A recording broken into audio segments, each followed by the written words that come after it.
Assalamualaikum teman-teman cerita Amira. Selamat datang di channel yang penuh dengan kisah-kisah hidup yang menyentuh.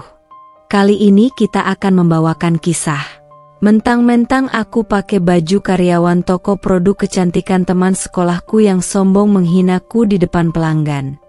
Saat ia tahu akulah pemilik beberapa toko produk kecantikan yang terkenal, ia pun langsung menyesal. Gak usah berlama-lama lagi. Mari kita masuk ke ceritanya.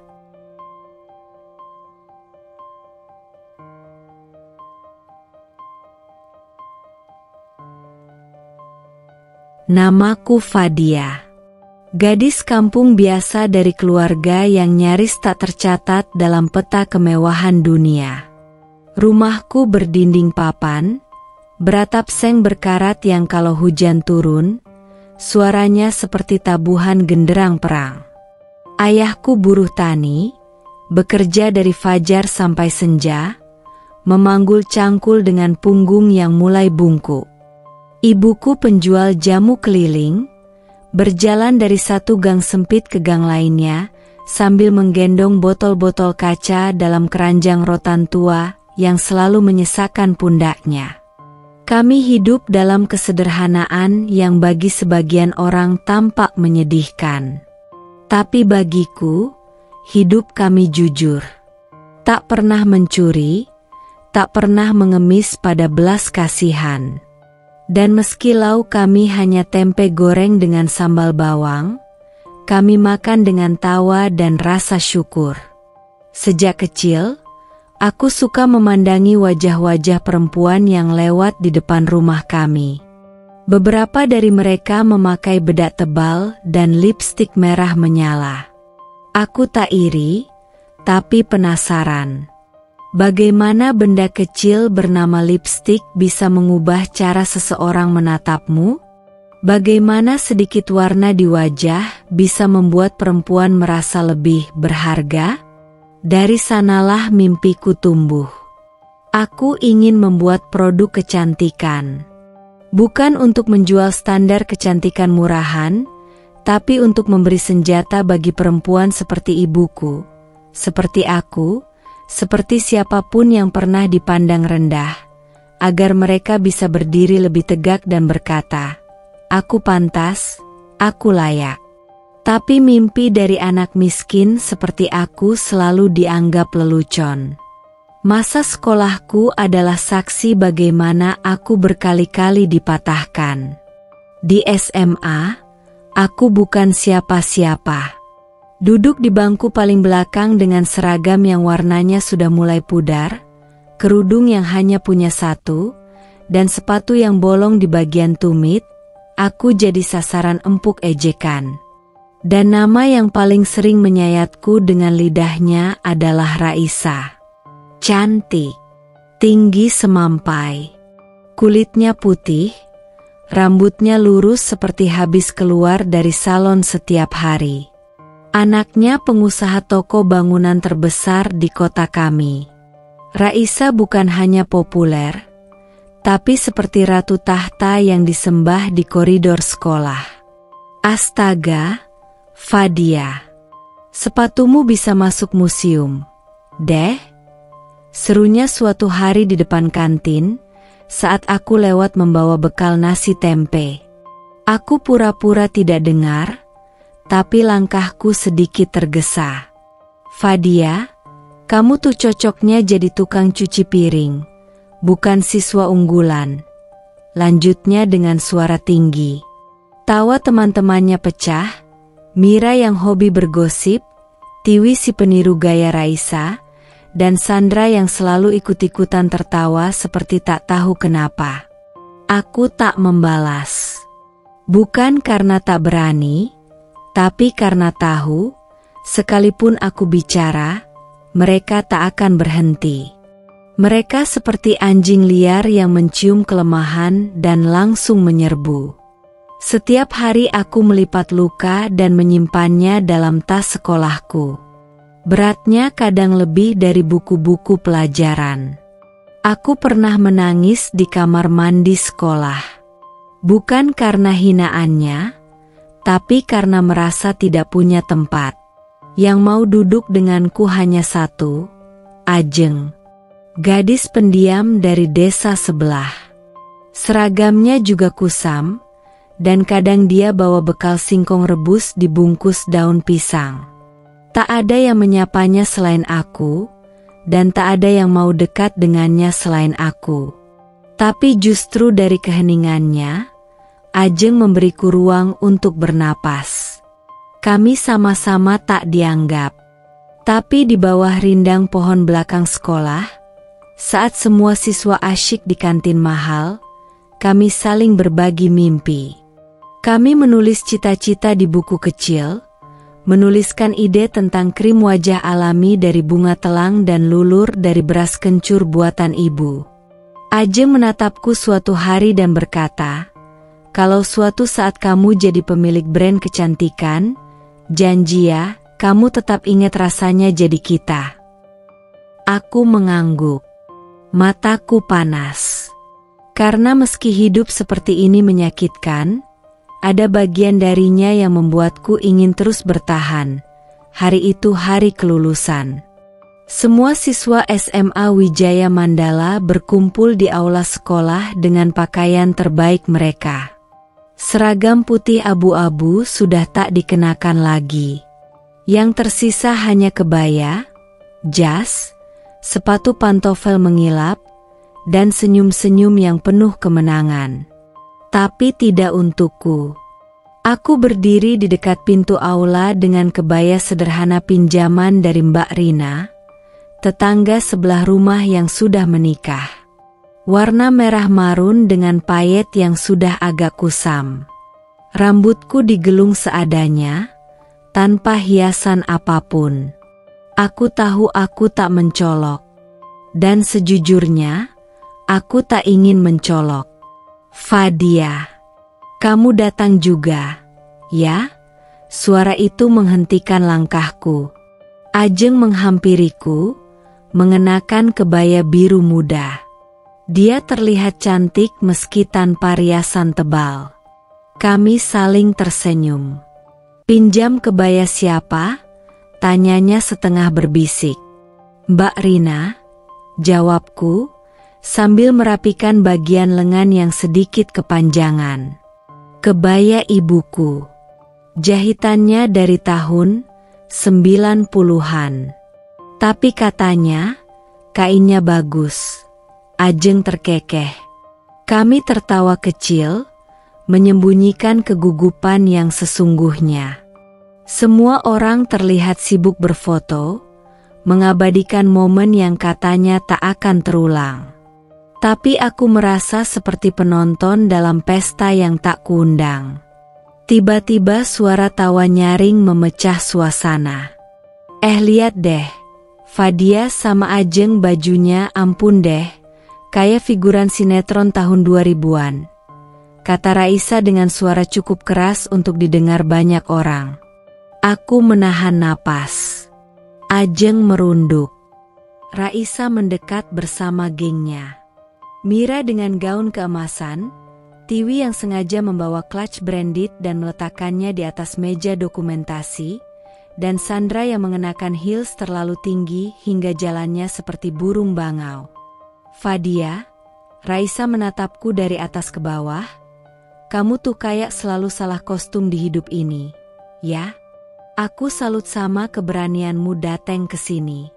Mungkin kamu pikir kamu juga lulus sebagai pemenang, ya?" Aku menatapnya.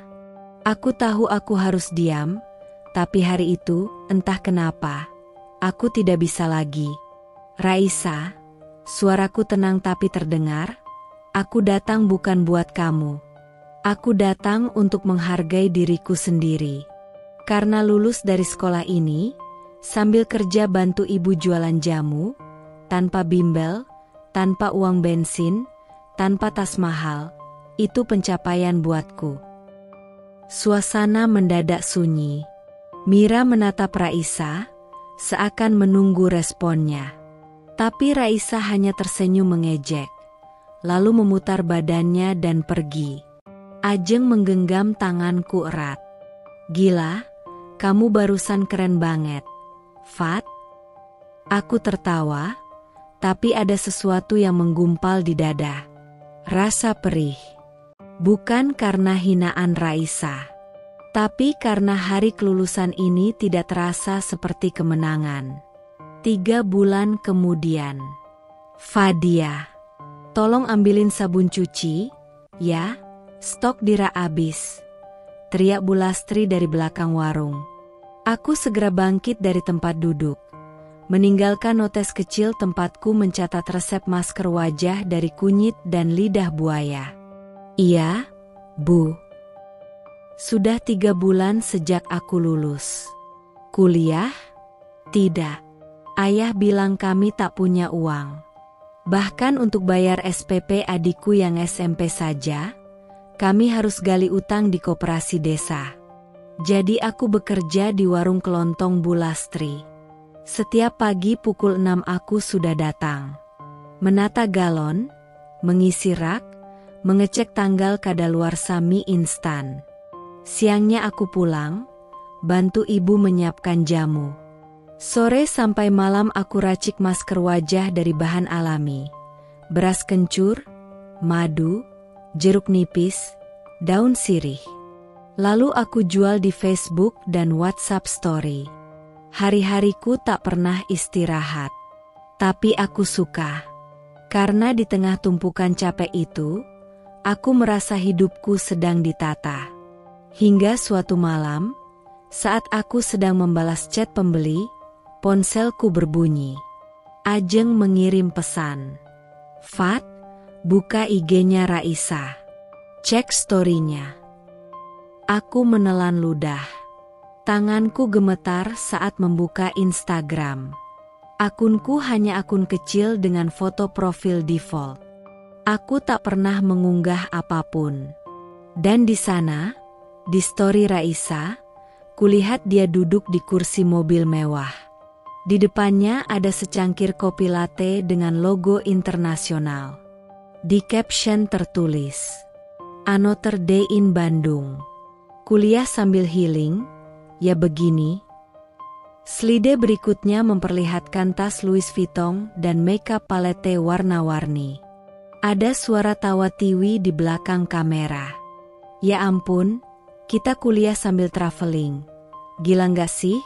Suara Mira terdengar. Aku diam. Rasanya seperti disiram air dingin. Tapi bukan cemburu yang menyiksa. Lebih pada luka lama yang kembali mencuat. Ajeng mengirim pesan lagi. Mereka nggak berubah ya. Tapi kamu juga nggak kalah. Fat, serius.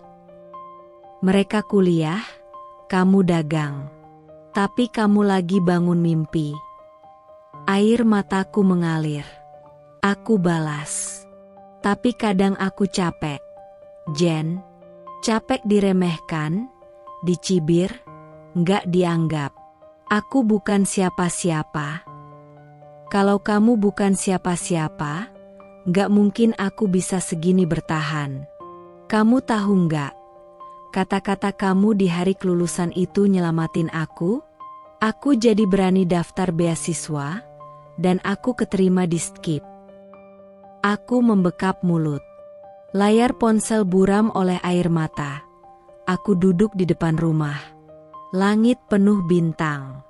Ibu duduk di sebelahku sambil mengaduk jamu di termos besar. Kenapa mukamu murung? Enduk? Tanya ibu. Aku terdiam. Lama. Lalu aku berkata lirih. Bu, kenapa ya orang jahat bisa hidup enak? Mereka nindas orang lain, tapi tetap dapat yang mereka mau. Ibu menatapku. Tangannya berhenti mengaduk. Kamu tahu jamu ibu ini? Tanyanya tiba-tiba. Aku mengangguk. Dulu, ibu nggak bisa jualan.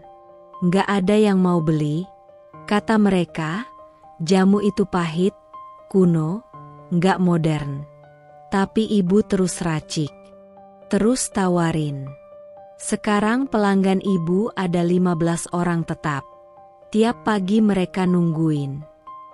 Aku menatap wajah ibu. Lelah, tapi tegar. Orang jahat bisa dapat apa yang mereka mau, Fadia. Tapi mereka nggak akan tahu rasanya jadi orang kuat, yang bertahan, yang nggak tumbang meski dihina. Dan suatu saat orang-orang seperti kamu yang akan bikin dunia berubah. Aku menangis malam itu, dalam diam. Tapi bukan karena lemah. Karena aku tahu, aku masih berdiri. Dan aku masih bermimpi, Fadia. Suara Bu Lastri memanggilku suatu sore. Ini ada ibu-ibu tanya soal masker kamu. Katanya dia lihat di status grup RT. Aku segera keluar dari belakang warung. Di depan, ada seorang ibu berpakaian modis. Rambut dicat coklat muda, memakai kacamata hitam. Di tangannya ada ponsel. Kamu yang jual masker dari daun kelor dan kunyit itu. Aku mengangguk gugup. Saya udah coba. Kulit saya jadi adem, dan jerawat kecil langsung kempes. Kamu raciknya sendiri? Iya, Bu.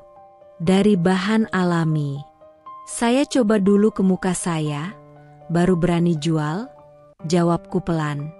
Dia tersenyum. Bisa bikin dalam ukuran besar? Saya mau jual lagi. Di arisan banyak yang tanya. Hatiku meledak.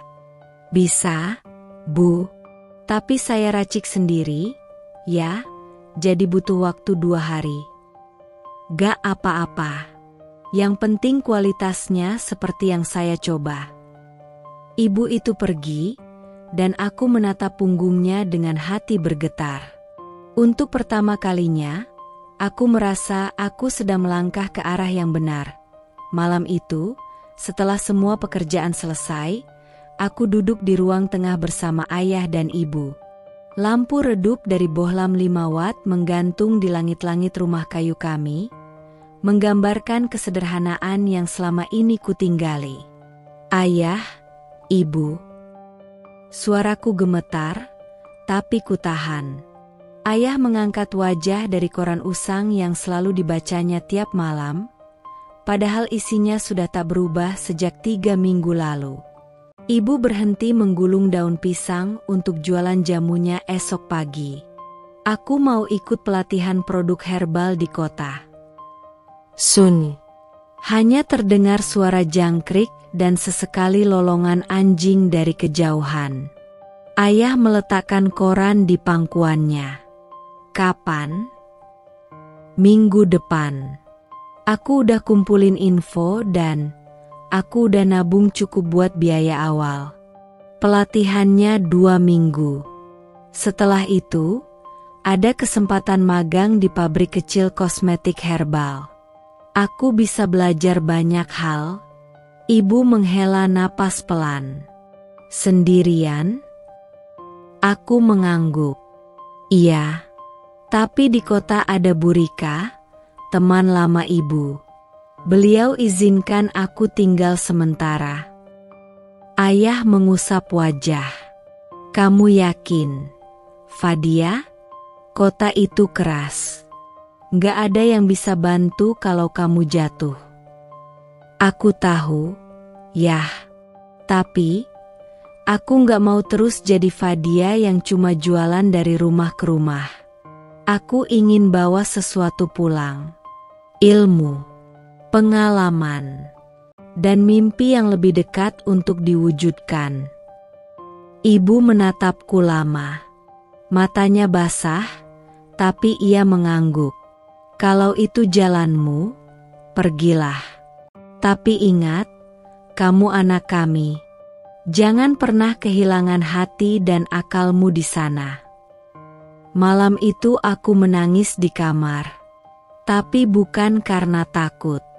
Karena untuk pertama kalinya, aku merasa diberi sayap oleh kedua orang tuaku sendiri. Panas kota menusuk. Jalanan padat. Klakson bersahut-sahutan. Angin tak segar, penuh debu dan asap kendaraan. Aku tiba di depan rumah kontrakan kecil Bu Rika dengan koper pinjaman dan tas gendong dari kain perca. Fadia, waduh, udah gede aja kamu. Bu Rika menyambutku hangat. Tubuhnya lebih besar dari yang kuduga, tapi pelukannya hangat seperti ibu. Selama pelatihan, aku belajar banyak hal. Tentang manfaat daun pegagan, cara membuat toner dari air beras, sampai bagaimana mengekstrak aloe vera. Tapi yang paling menarik adalah ketika aku mulai magang di sebuah pabrik kosmetik lokal, tempat aku bertemu dia, namanya Kak Dimas. Umurnya mungkin 8 tahun di atasku. Ramah tapi tidak cerewet. Wajahnya teduh, kulitnya sawo matang, dan suaranya dalam. Saat pertama kali masuk ruang produksi, ia memegang toples berisi krim wajah sambil menjelaskan kandungan bahannya dengan suara tenang. Jadi ini, Fadia, adalah krim malam yang kita buat dari bahan dasar minyak biji bunga matahari.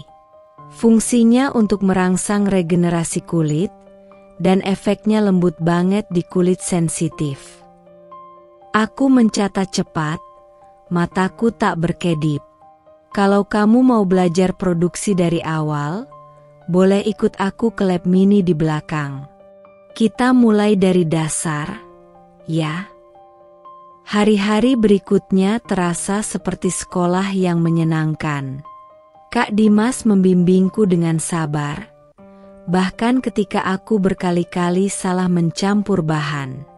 UPS, sorry Kak, air mawarnya kebanyakan, ucapku panik suatu siang.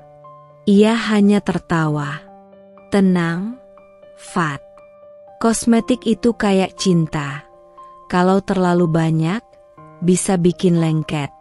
Tapi kalau pas, bikin jatuh hati. Aku menoleh, memelototinya setengah malu. Kamu sering gombal gini ke semua anak magang, ya? Enggak, hanya ke yang punya semangat belajar kayak kamu. Aku pura-pura cuek, tapi pipiku panas waktu berlalu. 2 minggu pelatihan usai, tapi aku belum mau pulang. Aku mengajukan diri untuk jadi pekerja harian di bagian produksi. Gajinya kecil, tapi ilmunya besar. Bu Rika mengizinkan aku tinggal sedikit lebih lama. Suatu malam, seusai jam kerja, aku masih mencuci alat-alat produksi. Kak Dimas datang membawa 2 gelas teh hangat. Kamu belum pulang? Belum. Aku mau bersihin alat dulu. Besok kan kita mau coba formula baru. Tuh. Ia menyerahkan teh padaku. Kamu serius banget, ya? Aku duduk di bangku kayu dekat rak botol. Aku nggak punya pilihan lain, Kak. Buat orang seperti aku, belajar itu satu-satunya jalan buat bisa nafas lebih panjang. Ia menatapku lama. Kamu tahu nggak, Fadia? Orang seperti kamu, yang kerja keras, nggak banyak ngeluh, dan tahu apa yang dia mau, itu langka. Jangan pernah berhenti. Dunia butuh perempuan kayak kamu. Aku menatap gelas di tanganku. Air mataku nyaris jatuh, tapi ku tahan. Suatu sore saat istirahat, aku membuka pesan dari Ajeng. Fat, kamu jadi pulang bulan depan? Soalnya aku lihat IG-nya Raisa. Dia bilang mau buka brand skincare sendiri. Ngelamar kerja sama bareng klinik kecantikan juga. Jantungku mencelos. Raisa? Buka brand skincare? Padahal dia, orang yang dulu bilang aku tukang cuci piring. Tanganku menggenggam ponsel erat-erat. Lalu kutulis balasan. Dia boleh mulai duluan. Tapi aku tahu mimpiku bukan sekedar jadi cantik di story. Kak Dimas tiba-tiba muncul, melihat wajahku murung. Kabar dari rumah. Aku mengangguk pelan. Teman lama. Dulu dia selalu hina aku. Sekarang dia mau buka brand skincare. Lucu, ya? Kak Dimas menatapku, kemudian duduk di sebelahku. Persaingan itu biasa. Tapi jangan jadikan dendam sebagai bahan bakar. Pakai semangatmu sendiri. Itu lebih tahan lama. Hari terakhirku di pabrik. Aku berdiri di gudang, memeluk clipboard berisi catatan formula yang kubuat selama magang. Kak Dimas mendekat dengan wajah sendu. Kamu beneran mau pulang? Aku mengangguk. Aku harus pulang. Udah terlalu lama di sini, tapi aku janji, ini bukan akhir. Ia tersenyum, lalu menyerahkan sebuah kotak kecil. Aku bikinin kamu logo. Brand Dumi. Kamu bisa mulai dari situ. Namanya Ranting Wangi. Karena dari akar yang paling kecil pun bisa tumbuh sesuatu yang harum. Aku menatap kotak itu. Di dalamnya ada stiker logo sederhana, desain kemasan, dan selembar kertas dengan coretan strategi pemasaran. Aku menahan tangis. Terima kasih, Kak. Aku nggak tahu bisa balas gimana. Ia menggeleng. Balas dengan jadi besar. Dan kalau suatu hari kamu sukses, aku cuma mau satu hal. Apa? Bilang ke dunia bahwa kamu berdiri di sana bukan karena dilahirkan kaya, tapi karena kamu melangkah meski sendirian. Aku mengangguk. Tak bisa berkata apa-apa. Hari itu, aku tahu, aku pulang membawa lebih dari sekedar ilmu. Aku membawa bara. Aku pulang dari kota dengan 2 koper. Satu berisi pakaian dan buku catatan, satu lagi penuh botol-botol kosong, sisa bahan herbal, cetakan label sederhana, dan sebongkah keyakinan. Dunia mungkin belum mengenal siapa itu Fadia. Tapi aku akan memulainya dari rumah kontrakan petak 3x4 meter ini.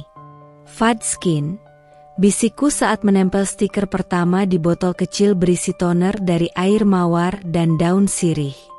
Ajeng berdiri di sampingku, memegangi lem stiker. Nama yang cantik, katanya sambil tersenyum. Fadia Skin, ya? Aku mengangguk. Aku ingin perempuan-perempuan seperti kita bisa lihat ke cermin dan merasa cukup. Nggak perlu putih kayak boneka porselen. Cukup bersih, sehat, dan percaya diri. Ajeng tertawa kecil. Misi kamu berat, Fat. Tapi aku suka. Kayak pas aku pertama kali pakai masker buatanmu.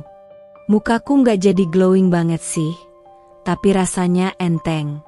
Kayak habis nangis tapi lega. Aku ikut tertawa. Ajeng, yang bekerja dari pagi sampai sore di toko alat jahit milik Bu Darmi, selalu datang ke rumah kontrakanku selepas maghrib.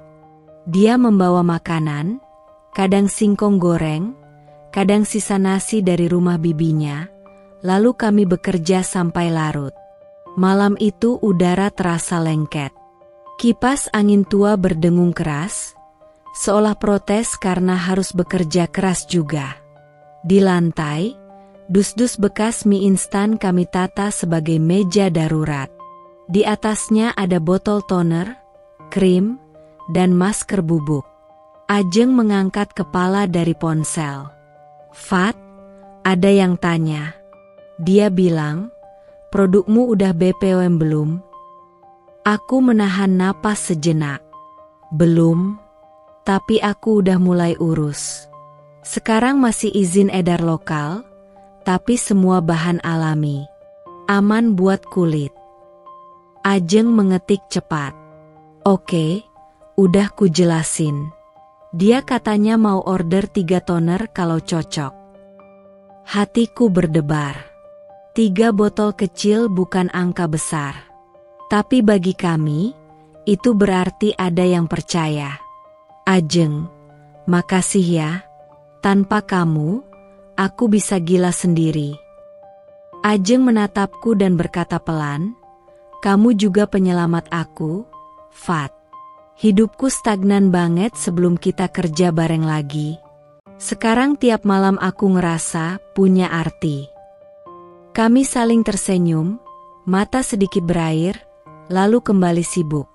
Suatu sore, aku baru selesai menjemur bahan daun kelor dan bunga rosella di halaman depan kontrakan saat ponselku berbunyi. Chat dari pelanggan. Mbak Fadia, toner Fadskinnya cocok banget. Jerawatku kempes. Bisa order lagi 10 botol? Mau dijual ulang di toko mamaku. Aku membeku, lalu menjerit.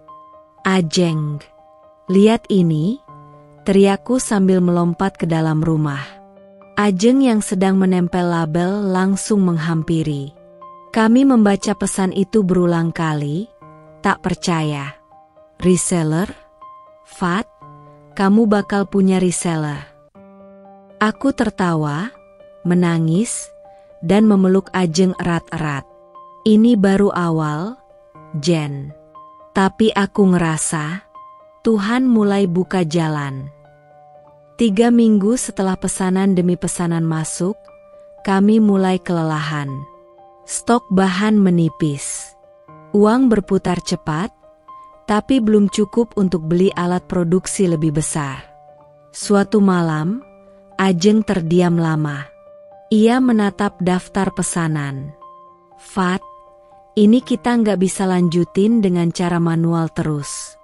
Tempel stiker pakai tangan, produksi cuma 20 botol per malam, kita bisa kehabisan tenaga sebelum naik level. Aku menarik napas. Aku tahu. Aku juga ngerasa itu. Tapi kita butuh alat. Sealer botol, mesin pencetak label, dan bahan dalam jumlah besar. Tabunganku sisa sedikit. Kurasa kita harus muter otak. Ajeng menunduk. Aku punya sedikit simpanan. Nggak banyak. Tapi kalau kamu serius, aku siap invest.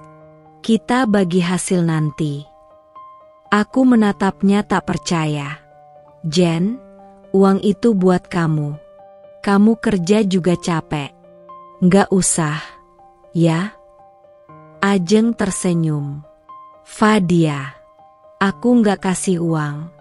Aku ikut nanam mimpi. Dan aku percaya sama kamu. Aku menahan air mata. Dunia boleh bilang kami tak punya apa-apa. Tapi malam itu, aku merasa punya kekayaan yang tak bisa dihitung dengan angka. Sahabat sejati dan keberanian pagi, aku keliling pasar cari bahan. Siang bantu ibu jualan jamu. Sore sampai malam, produksi Fadskin bersama Ajeng. Kadang kami tertidur di lantai, botol-botol kecil berserakan di sekitar tubuh lelah kami. Tapi tidak ada satu malam pun yang kami akhiri tanpa senyum. Hingga suatu malam, saat aku sedang packing pesanan, ponselku bergetar. Nomor tak dikenal menelepon. Halo? Apakah ini dengan Mbak Fadia, pemilik Fadskin? Iya, benar. Dengan siapa ya? Saya Rani dari komunitas perempuan wirausaha muda. Kami tertarik dengan produk Mbak, dan mau undang Mbak jadi peserta bursa produk UMKM di Pendopo Kota minggu depan. Dunia berhenti sejenak. Aku berdiri terpaku, tangan gemetar. Saya? Diundang? Betul, Mbak. Kami lihat akun Instagram Fadskin. Konsepnya menarik, dan banyak review positif. Kami rasa produk Mbak punya potensi. Setelah menutup telepon, aku menatap Ajeng dengan mata yang sudah basah. Kita akan ikut bursa UMKM, Jen. Di pendopo kota. Kita bakal tampil. Ajeng langsung menjerit, lalu memelukku erat. Kita beneran akan keluar dari dapur ini, Fat. Dunia akan lihat kita. Kami menyiapkan semua. Botol-botol disusun. Label diperiksa. Brosur kami cetak seadanya di warung fotokopi. Tak ada stand mahal, tapi kami punya semangat. Ajeng mengelus label botol sambil berkata, dulu aku pikir kita cuma akan bertahan hidup, Fat. Tapi sekarang, kita bikin hidup punya arah. Aku menggenggam tangannya. Dan ini baru permulaan. Lebaran datang bersama debu jalanan dan aroma kue kering yang menguar dari rumah ke rumah. Aku pulang ke kampung dengan koper kecil berisi beberapa pakaian, botol Fadskin, dan selebihnya, rasa rindu. Setelah berbulan-bulan di kota, aku ingin melihat senyum ibu, duduk di depan bambu tua, mendengar suara ayam berkokok, dan sejenak melupakan dunia yang melelahkan. Ayah menyambutku di depan gang dengan senyum tipisnya. Pulang juga anak perempuan satu-satunya ayah. Aku memeluknya erat. Ibu menyambutku di dapur sambil mengaduk ketupat. Loh, kamu makin kurusan. Di kota nggak makan apa? Aku tertawa. Makan kerjaan, Bu. Kami makan bersama malam itu. Dan untuk pertama kalinya dalam beberapa bulan, aku bisa tertidur tanpa memikirkan stok bahan baku, label yang salah cetak, atau chat pelanggan yang belum dibalas. Pagi Lebaran, setelah salat Id, aku membuka lapak kecil di halaman rumah. Meja panjang dari kayu pinjaman Pak RT, taplak merah dengan bordir bunga, dan di atasnya, produk-produk Fadskin. Masker kunyit, toner mawar, lulur beras kencur, dan krim malam herbal.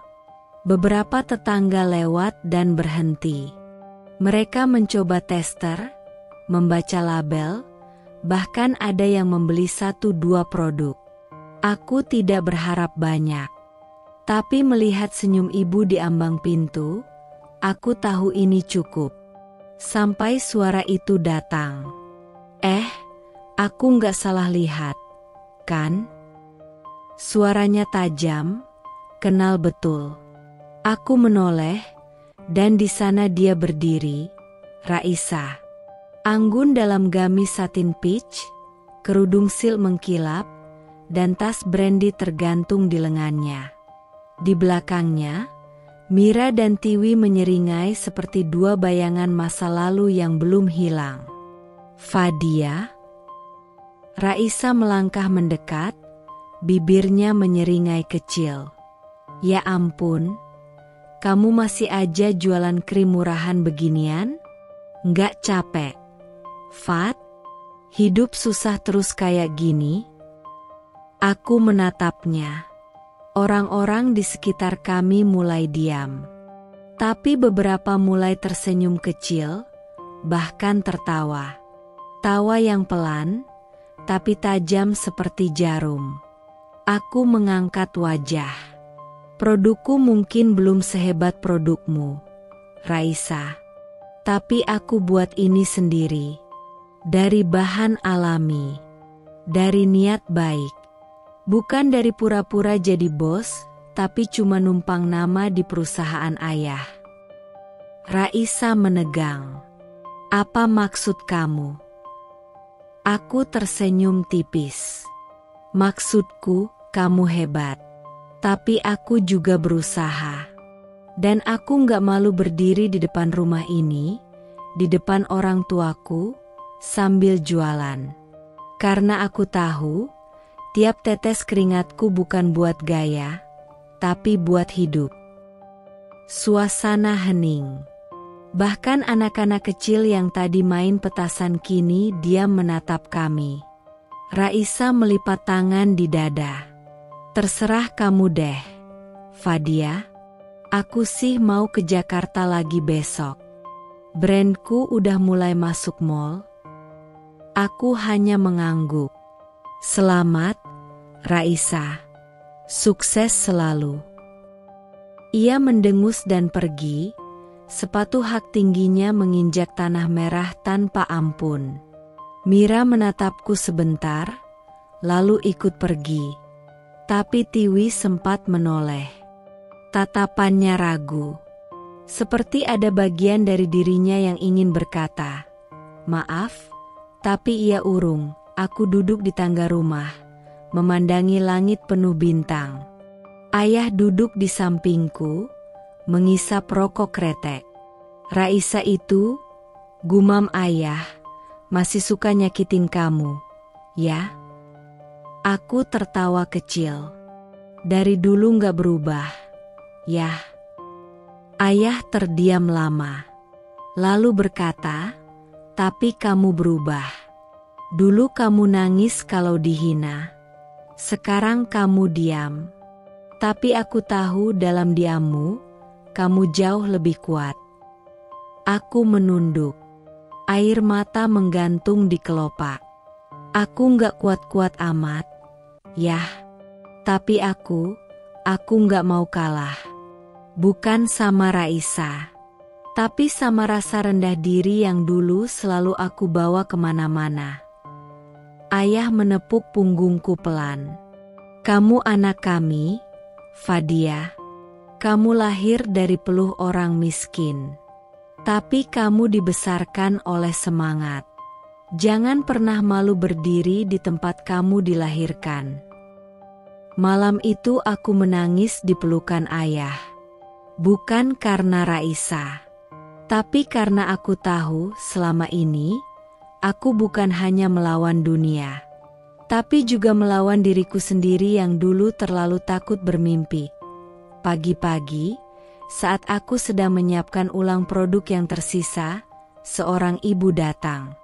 Pakai daster bunga dan sandal jepit. "Mbak Fadia, kemarin saya beli lulur yang beras kencur itu. Enak banget dipakai. Badan saya jadi halus. Saya mau beli 2 lagi." Aku tersenyum lebar. Lalu datang seorang remaja perempuan. "Mbak, tonernya bisa buat kulit jerawatan. Enggak? Soalnya temenku kemarin cocok banget." Ajeng yang baru datang ikut bantu mengemas. Kami sibuk. Kami tertawa. Kami melayani. Dan entah dari mana, satu persatu tetangga berdatangan. Mereka mulai mencoba, bertanya, membeli. Bahkan Bu RT mampir dan berkata, "Ini produkmu, Fadia, bagus lo kemasannya." Aku mengangguk. Hari itu, halaman rumah kami ramai. Tapi kali ini bukan untuk melihat si miskin dijatuhkan, tapi untuk melihat seseorang yang bangkit perlahan. Ajeng dan aku duduk di belakang rumah, memandangi gelap. "Fat," katanya pelan, "kamu hebat." Aku tertawa kecil. "Hebat dari mana?" "Dari caramu tetap berdiri meski dijatuhin. Dari caramu tetap senyum meski dihina. Aku nonton kejadian tadi, loh." Aku menoleh. "Kamu dengar semuanya?" Ajeng mengangguk. Dan aku bangga. Aku tak menjawab. Aku hanya menatap langit. Dan dalam diamku, aku tahu satu hal pasti. Aku tak akan berhenti. Dunia boleh mempermalukanku, tapi aku akan terus meracik mimpi. Botol demi botol, langkah demi langkah. Sampai suatu hari, bahkan Raisa pun harus melihat ke atas untuk menemukan namaku. Hari itu sebetulnya biasa saja. Aku baru saja selesai membalas chat pelanggan saat Ajeng masuk terburu-buru sambil membawa 2 gelas teh tarik. Fad, kamu lihat IG? Aku menoleh, bingung. Lihat apaan? Ajeng meletakkan teh di lantai, lalu menunjuk ponsel. Tuh, ada beauty vlogger namanya Mbak Ica Rinjani. Dia review Fadskin. Jantungku mencelos. Apa? Siapa? Ajeng sudah membuka videonya. Seorang perempuan cantik dengan suara ceria berbicara di kamera. Jadi aku tuh kemarin beli produk ini secara random di e-commerce. Namanya Fadskin.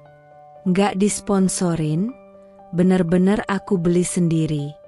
Dan setelah 3 hari, OMI, jerawat aku kempes, kulit jadi adem banget. Ini natural banget rasanya. Yang paling aku suka, dia ngasih sensasi bersih tapi nggak bikin kering. Honest review ya, ini salah satu toner lokal paling underrated yang pernah aku coba. Aku menutup mulut. Tubuhku lemas. Ajeng menatapku, setengah panik, setengah histeris. Fadia, produk kamu, Fadskin lagi viral. Notifikasi dari Shopee dan Tokopedia berbunyi tanpa henti. Puluhan, lalu ratusan order masuk. Ajeng, kita nggak punya cukup stok. Aku panik saat melihat jumlah pesanan. Ajeng juga panik. Labelnya cuma tinggal 80. Botolnya tinggal 2 dus. Kami langsung bergerak. Aku menghubungi semua kontak bahan baku di kota. Ajeng mencetak label dadakan di warnet. Malam itu kami tidak tidur. Dapur kecil kami berubah jadi ruang perang. Ayah dan ibu ikut membantu. Ibu memotong stiker. Ayah mengemas kardus. Rumah kami yang biasanya tenang, kini penuh dengan suara isolasi, printer, dan cekikikan gugup. Ini gila, kataku sambil menempel stiker di botol toner. Aku nggak tahu bisa ngadepin semua ini atau enggak. Ajeng menghentikan pekerjaannya. Kamu bisa. Kita bisa. Ini momen yang kita doain tiap malam. Fat, ini jawabannya. Aku mengangguk pelan. Lelah. Takut, tapi juga bahagia. Orderan sudah tembus 1000. Ponselku bergetar tiap menit. Ada distributor dari Semarang, agen dari Bandung, bahkan tawaran kerjasama dari marketplace.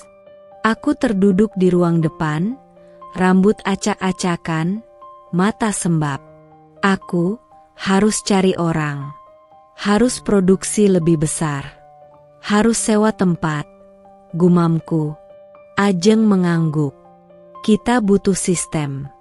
Ini udah bukan produksi rumahan lagi, Fat.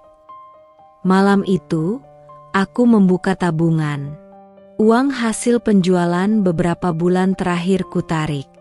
Ditambah sisa simpanan pribadi.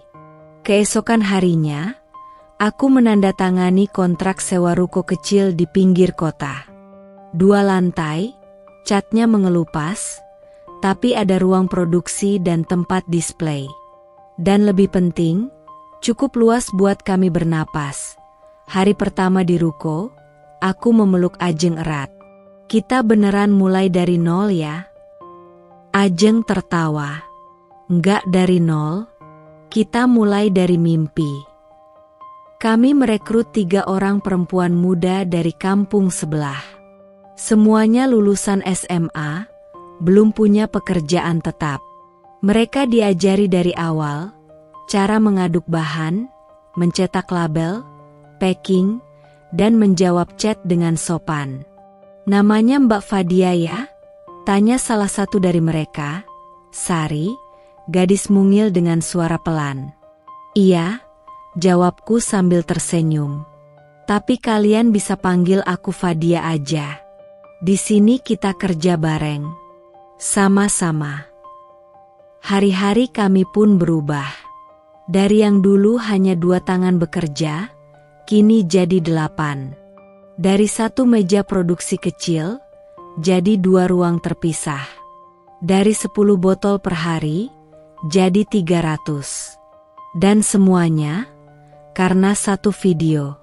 Suatu siang, aku mendapat telepon dari produser acara TV lokal.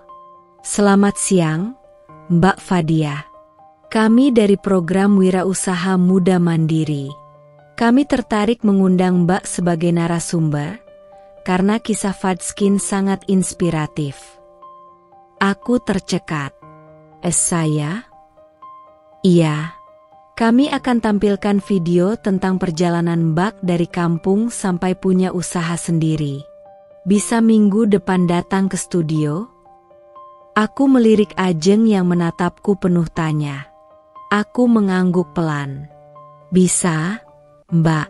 Terima kasih banyak atas undangannya. Setelah telepon ditutup, aku langsung terduduk. Ajeng mendekat. "Kamu kenapa? Kok pucat?" "Aku diundang TV, Jen. TV nasional." Ajeng langsung memelukku erat. "Kamu layak. Fadia, kamu layak." Di tengah kegembiraan, datang komentar-komentar menyakitkan. "Aku nemu Fadskin di TikTok. Tapi itu beneran aman gak sih? Kayaknya produknya murahan. Awas ya, jangan-jangan belum BPOM." Komentar itu menumpuk. Ajeng membacakannya pelan, dengan raut wajah khawatir. "Kita harus segera urus izin BPOM resmi. Kita nggak bisa bertahan di tengah pasar kalau nggak legal." Aku mengangguk. Uangnya akan kepakai banyak. Tapi ini harga yang harus kita bayar kalau mau jadi besar. Aku belajar tentang sistem distribusi, legalitas, branding yang konsisten, hingga bagaimana menangani pelanggan yang rewel. Ajeng jadi kepala produksi. Sari jadi koordinator packing. 2 lainnya mengelola stok dan e-commerce. Dan aku masih sama. Bangun jam 5. Meracik. Membalas email. Mimpi belum selesai. Suatu malam, saat semua orang sudah pulang, aku duduk sendirian di depan ruko. Cahaya lampu neon temaram. Di depanku, papan sederhana bertuliskan, "Fadskin dari alam, untuk perempuan sejati." Aku menatap langit. Terima kasih, Tuhan. Kalau ini cuma mimpi, jangan bangunkan aku dulu. Namaku Fadia. Tapi hari itu, saat aku memasuki gerai utama Fadskin di Jakarta dengan hoodie polos, celana jeans, dan ransel lusuh, aku bukan Fadia, CEO sekaligus pendiri brand skincare lokal yang sedang naik daun. Aku hanyalah Maya, pelamar kerja biasa. Sudah lama aku ingin tahu, bagaimana wajah bisnis ini dari mata paling bawah? Bukan dari laporan yang disusun rapi atau ucapan manis para supervisor. Tapi dari suasana toko, cara staf melayani, dan apa yang benar-benar dibicarakan pelanggan. Selamat pagi. Nama saya Maya. Saya daftar lewat email kemarin, kataku pada manajer toko, Mbak berambut bob tajam dan alis tegas. Namanya Mbak Rina. Ia menatapku cepat dari atas ke bawah. Lulusan apa? SMK Tata Kecantikan, Mbak, kataku jujur. Pengalaman? Pernah bantu jualan online dan jadi admin medsos. Rina mengangguk. Oke. Hari ini kamu ikut training dasar dulu. Mulai besok, bantu di bagian frontliner ya. Lihat dan pelajari cara senior handle pelanggan. Aku mengangguk cepat. Senyumku ditahan. Siap, Mbak. Aku menyapu lantai, mengepel, Menyusun rak produk yang sebenarnya aku sendiri racik 2 tahun lalu dengan tangan gemetar di dapur kontrakan. Kini, botol-botol itu berdiri di rak kaca elegan, dengan lampu sorot dan musik instrumental pelan mengalun di background. Di belakang, aku mendengar 2 staf lama bergosip. Katanya bos besar Fadia itu dulunya anak kampung ya. Iya, tapi sekarang gayanya udah kayak sosialita. Aku menahan tawa kecil di dalam dada. Tapi keren sih. Produknya sekarang udah masuk mall. Cuma katanya orangnya jarang turun ke lapangan. Padahal banyak anak baru yang ngerasa kerja Rodi.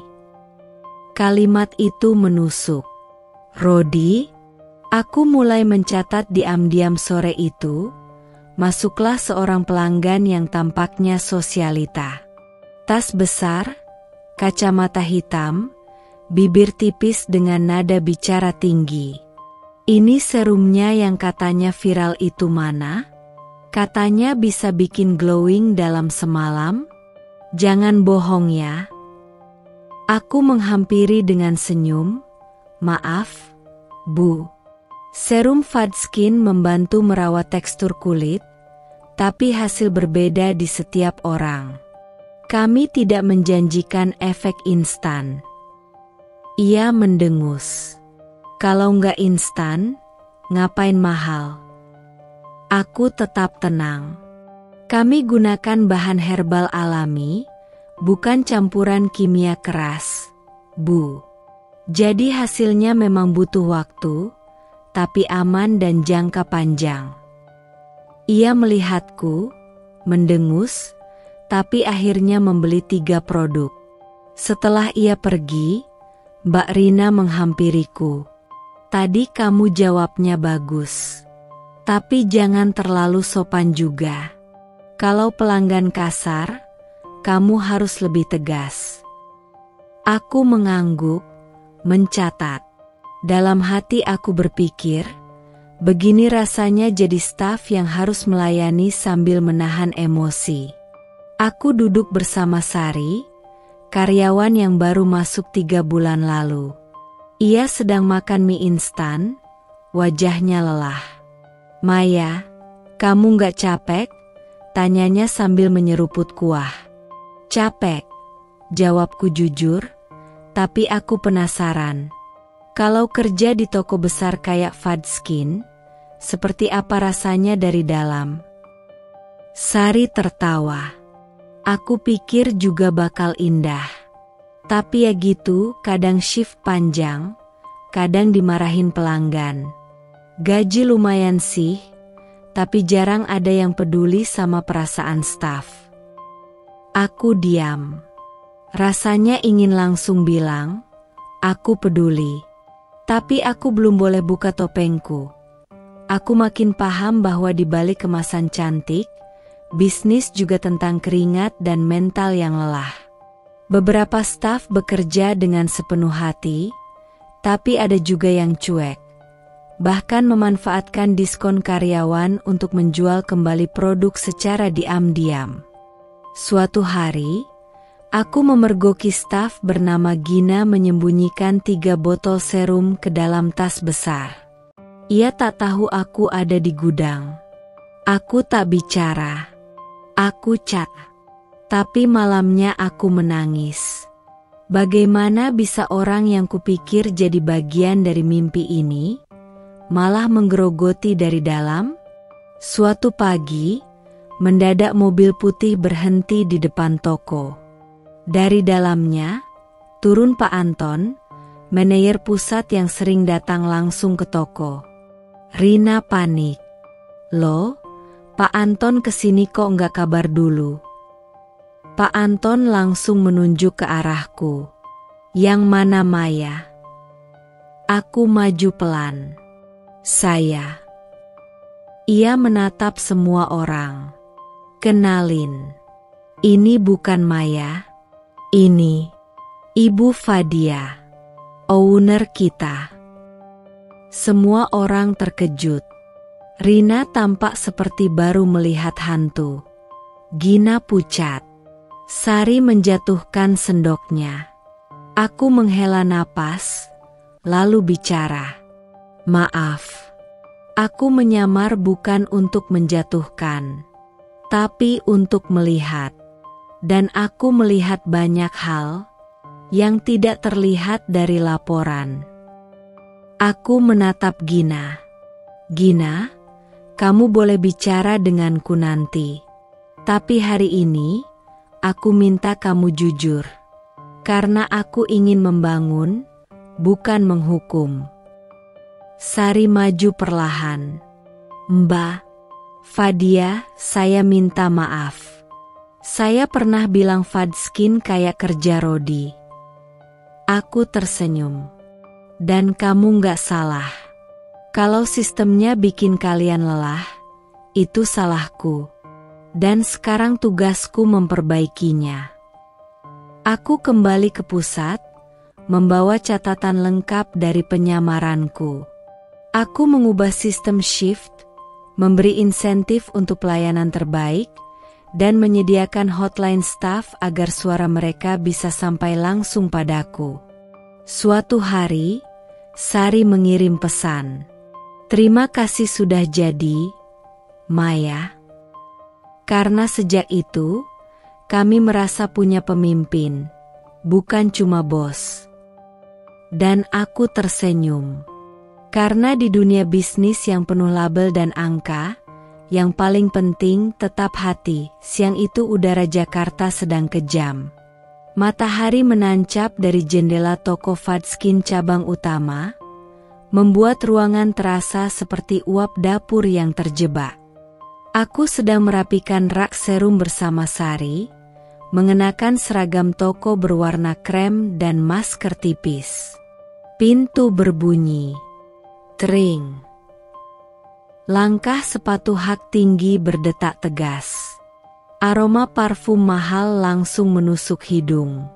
Aku berbalik. Dan hatiku mencelos. Raisa. Masih Raisa yang sama. Rambut disasak rapi, tas mewah tergantung di siku, kacamata hitam besar menutupi setengah wajah, dan aura kesombongan yang bisa terasa dari 1 kilometer. Ia melangkah santai, matanya menyisir rak. Toko kecil tapi lumayanlah, gumamnya, bisa buat konten. Lalu ia mendekat ke meja tempatku berdiri. Hei, Mbak, katanya tanpa menatap wajahku, ambilin produk whitening yang paling mahal ya. Tapi jangan yang murahan kayak toko kalian ini. Sari yang berdiri di sampingku langsung menoleh, hendak membalas, tapi aku menahan lengannya diam-diam. Baik, Kak, ini produk terbaik kami, jawabku datar sambil mengambil brightening serum dari rak atas. Mengandung bahan alami, tidak mengandung merkuri atau hidroquinone. Aman dan sudah tersertifikasi. Raisa mencibir. Aduh, kamu ngapain sih kasih penjelasan panjang lebar? Aku tuh butuh hasil, bukan ceramah. Lalu ia menatapku. Lama. Matanya menyipit. Kamu, kayaknya familiar deh. Aku tetap tenang. Saya baru kerja di sini, Kak. Raisa mendekat, menatapku tajam. Lalu tertawa sinis. Hah? Mirip teman SMA aku dulu. Siapa ya namanya? Fadia? Iya. Si gadis kampung itu.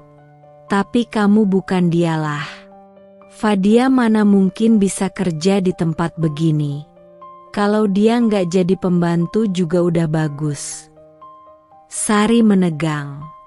Matanya membara. Aku tetap tersenyum. Mbak Raisa, boleh dicek dulu serumnya. Kalau cocok, kami bisa bantu cek code di kasir. Raisa memutar bola matanya. Iya. Tapi jangan harap aku rekomendasin ini di Instagram. Brand beginian gak level. Sari langsung meledak. Fad, itu Raisa ya? Itu Raisa yang suka ngatain kamu dulu? Aku mengangguk pelan. Iya. Dan dia gak sadar kamu, pemilik tempat ini. Astaga. Aku gemetaran nahan diri tadi. Mau tak kubalang serum ke mukanya rasanya. Aku tertawa kecil. Nggak perlu. Dia boleh lupa siapa aku. Tapi aku nggak akan pernah lupa caranya memperlakukan orang. Dan hari ini, aku menang. Sari menatapku tak percaya. Kamu kuat banget sih, Fat. Kalau aku, udah meledak dari tadi. Aku menghela napas. Aku dulu juga meledak, Sar. Tapi sekarang aku belajar, dendam yang paling elegan adalah diam. Sore itu aku sedang meeting dengan tim desain saat Ajeng masuk dengan wajah tegang. Fat, kamu harus lihat ini. Ia menunjukkan video di Instagram. Raisa sedang live. Guys, aku beli serum di salah satu toko kecil gitu ya. Katanya natural-natural. Tapi kok bikin kulitku perih ya? Jangan-jangan ada kandungan berbahaya. Hati-hati ya kalau beli produk lokal. Murah itu kadang mahal akibatnya. Aku terdiam. Komentar-komentar di bawahnya mulai merespons. Duh, produk lokal tuh emang kadang nyeremin. Apa itu Fad Skin? Raisa emang cocok jadi review queen. Aku merasa panas. Tapi Ajeng menatapku, penuh marah. Dia fitnah kamu, Fat. Padahal dia bahkan gak pakai produkmu beneran. Itu cuma buat menjatuhkan. Aku berdiri pelan. Hubungi tim legal. Kita layangkan klarifikasi resmi. Tapi jangan pakai emosi. Kita jawab dengan data. 2 hari kemudian, kami mengundang media lokal dan influencer. Di depan backdrop Fad Skin, aku berdiri mengenakan blus putih dan celana hitam. Wajahku tenang, tapi sorot mataku tajam. Sebagai pendiri Fad Skin, saya ingin mengklarifikasi. Produk kami tidak mengandung bahan berbahaya dan telah lolos uji BPOM. Tuduhan dari pihak tertentu tidak didasari bukti medis maupun laporan resmi. Aku menunjukkan hasil lab, daftar izin edar, testimoni dari pelanggan tetap kami. Dan saya ingin menyampaikan, saya tidak membalas kebencian dengan kebencian. Saya hanya ingin perempuan Indonesia bisa percaya pada kualitas dalam negeri, bukan pada komentar yang tak berdasar. Minggu depannya, netizen mulai berubah arah. Gila, CEO-nya keren banget. Fad Skin ternyata aman. Salut sama klarifikasinya. Raisa ketahuan bohong. Raisa diam. Tak ada klarifikasi. Tapi semua tahu, siapa yang jujur, siapa yang hanya haus panggung. Ajeng menatapku sambil menyeruput teh hangat. Kamu tahu, Fad, dulu aku pengin banget kamu balas Raisa. Sekarang, aku cuma pengin dia nonton kamu di TV, baca artikelmu, dan sadar kalau yang dia hina dulu, sekarang berdiri di atas panggung. Aku menatap langit dari jendela ruko. Ajeng, aku nggak lagi pengin balas dia. Aku cuma pengin dia tahu, aku tetap Fadia. Tapi sekarang, aku nggak lagi diam. Hari itu suasana toko sedang ramai. Ada promo akhir pekan, dan pelanggan datang silih berganti. Aku sengaja turun ke toko lagi, mengenakan seragam seperti biasa. Tanpa make-up mencolok. Rambutku disanggul rapi. Aku ingin memastikan pelayanan tetap ramah walau pengunjung membludak. Aku sedang membantu seorang ibu memilih paket brightening saat suara cempreng itu datang lagi. Duh, toko ini masih begini-begini aja ya. Musiknya murahan. Lampunya terlalu terang. Nggak ngerti konsep estetik atau gimana sih. Jantungku mencelos. Tapi aku tahu pasti, Raisa datang lagi.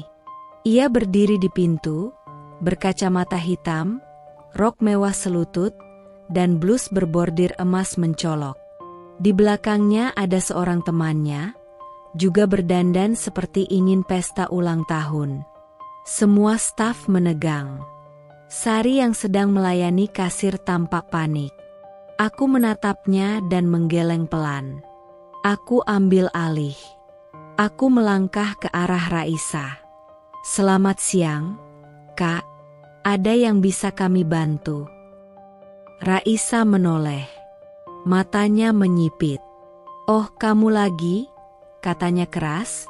Cukup untuk didengar 2 baris pelanggan terdekat. Mbak yang ngaku-ngaku ngerti skincare tapi mukanya kusam terus.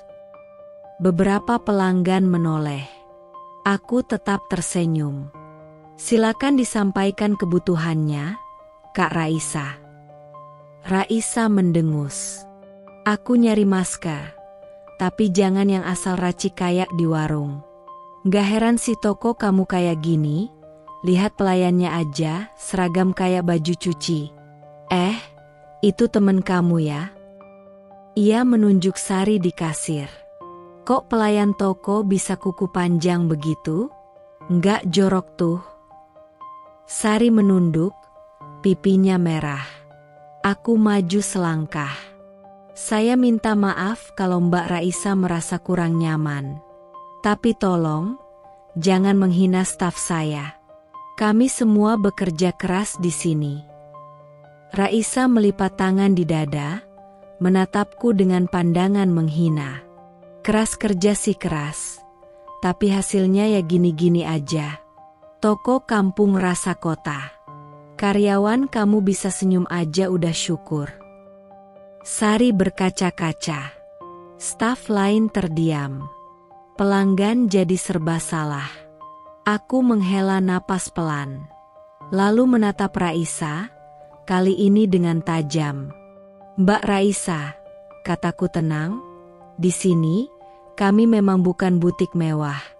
Tapi kami menjual dengan jujur, melayani dengan tulus, dan bekerja dengan hormat. Kami tidak sempurna, tapi kami tidak menghina orang untuk merasa tinggi. Raisa tertawa kecil. Ih, baper banget.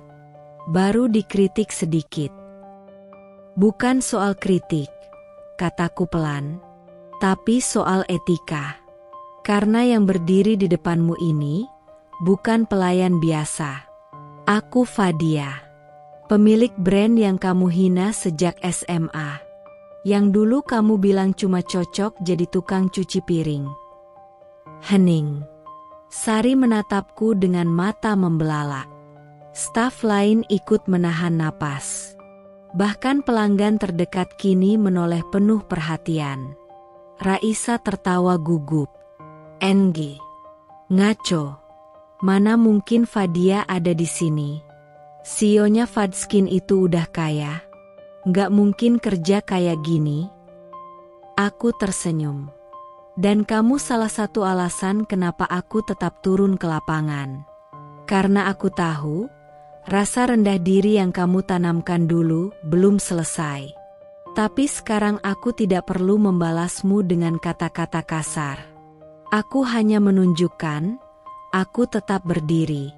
Dan aku tidak berubah menjadi sepertimu. Raisa terdiam. Wajahnya merah. Ia melirik ke kiri dan kanan, sadar bahwa kini banyak mata menatapnya. Temannya menarik tangannya. Udah, Ra. Malu ah. Yuk keluar. Biarin, desis Raisa. Tapi ia mundur. Langkahnya berderap marah keluar pintu. Begitu ia pergi, Suasana sunyi selama beberapa detik. Lalu pelanggan pertama di antrean berkata, "Mbak, saya tambah 2 serum lagi ya. Saya jadi makin percaya sama tempat ini." Disusul pelanggan lain yang bertepuk pelan. Disusul senyum-senyum kecil dari mereka yang sempat canggung tadi. Sari menatapku. Air matanya meleleh. "Fat, terima kasih." Aku menyentuh lengannya. "Kamu hebat, Sar. Jangan biarkan orang kayak dia bikin kamu ragu diri. Kamu bagian dari perjuanganku. Dan aku gak akan biarin siapapun merendahkan itu." Ajeng menemuiku. Ia sudah mendengar kabar dari grup staf. "Kamu yakin gak akan bawa ini ke media?" Tanyanya hati-hati. "Soalnya bisa aja kamu diangkat makin tinggi kalau media tahu kamu dibentak di toko sendiri." Aku menggeleng. Aku nggak mau. Biarkan orang tahu siapa aku karena kualitas, bukan drama. Tapi aku minta satu hal. Apa? Mulai bulan depan, kita latih semua staf untuk hadapi pelanggan sulit. Kita buat protokol. Biar nggak ada lagi sari-sari lain yang menangis karena harga dirinya diinjak. Ajeng tersenyum lebar. "Fat, kamu bukan cuma bikin produk yang menyembuhkan kulit. Kamu juga bikin tempat yang menyembuhkan luka batin." Aku hanya tersenyum, menatap langit-langit ruangan, dan berbisik dalam hati, "Terima kasih, Tuhan." Aku tidak membalasnya dengan cacian. Aku hanya ingin jadi suara untuk mereka yang dulu tak punya suara, sepertiku. Pagi itu, aku sudah di toko lebih awal dari biasa. Setelah insiden kemarin, Raisa menghina staf di depan pelanggan. Aku tahu kemungkinan besar dia akan kembali. Raisa selalu begitu. Menang sendiri, lalu kembali seolah tak ada apa-apa, berharap semua akan tetap tunduk padanya. Dan benar saja. Pukul 11 siang, pintu toko terbuka. Raisa masuk lagi. Kali ini dengan pakaian lebih glamor. Sepatu hak tinggi mencolok, tas branded, dan rambut yang jelas baru di-blow di salon. Tapi wajahnya penuh senyum dibuat-buat. "Aduh, toko kalian ternyata lumayan juga ya kalau difoto." Banyak yang nanya di DM Instagramku. Katanya sambil berjalan menyisir rak, padahal tidak ada satupun pengikutnya yang terlihat di story kemarin. Aku dan Sari saling melirik. Aku kembali menata rak, bersikap biasa, seperti staf lainnya. Kali ini aku memilih membiarkannya bicara, menunggu waktu yang tepat. Mbak," katanya padaku, sok akrab. "Kemarin aku sempet agak, ya tahulah ya, bad mood. Tapi no hard feelings ya. Tadi juga aku bilang ke temenku, pelayan di toko ini sebenarnya cukup tanggap." Sari nyaris tersedak mendengarnya. Aku pura-pura sibuk merapikan dus. Tak lama kemudian, suara sepatu kulit terdengar dari arah pintu. Seorang pria berjas rapi masuk. "Pak Reza, manajer toko regional kami." Wajahnya kalem tapi berwibawa. Semua staf langsung memberi hormat. "Pagi semua," sapanya ramah. "Aku dapat laporan soal insiden kemarin. Tapi tenang, aku cuma mau observasi sambil bantu supervisi." Begitu melihat Pak Reza, Raisa langsung berubah. "Oh, akhirnya ya ada yang proper di sini," katanya sambil melangkah cepat mendekat. "Mbak-mbak kemarin tuh, ya, kurang bisa bedain mana pelanggan yang serius dan mana yang cuma lihat-lihat." Ia tertawa kecil, genit. Tapi senang deh, akhirnya ketemu manajer beneran. Pak Reza tersenyum sopan. Terima kasih sudah mampir kembali. Tapi saya bukan pemilik toko ini. Saya hanya manajer regional. Raisa mengerutkan kening. Oh ya? Terus yang punya siapa dong? Soalnya, kemarin aku lihat ada satu mbak yang kayaknya bosi banget. Pak Reza melirik ke arahku. Ia tersenyum, lalu berkata dengan lantang. Perkenalkan, ini Mbak Fadia. Salah satu orang penting di kantor pusat sekaligus pendiri langsung dari Fadskin. Hening. Raisa tampak membeku. MA maksudnya dia? Tunjuknya padaku, suaranya mengecil. Aku menoleh pelan, menyambut tatapannya. Hai, Raisa. Kita akhirnya ketemu lagi, ya. Kali ini tanpa seragam SMA dan tanpa bangku sekolah yang memisahkan. Raisa mencoba tertawa kecil, gugup. Ya ampun beneran kamu. Fadia? Astaga, kamu berubah banget. Aku bener-bener nggak ngenalin. Tadi tuh aku bercanda. Sumpah. Sari di belakangku sudah menggeleng pelan, jengah melihat drama dadakan itu. Tapi serius, Fat, kamu keren banget sekarang. Aku tuh sebenarnya bangga loh sama teman-teman lama yang sukses. Aku menatapnya, tersenyum tanpa senyum. Sayangnya, bangga itu nggak terasa waktu kamu menyebut staf saya jorok. Atau waktu kamu hina toko ini sebagai murahan. Raisa terdiam.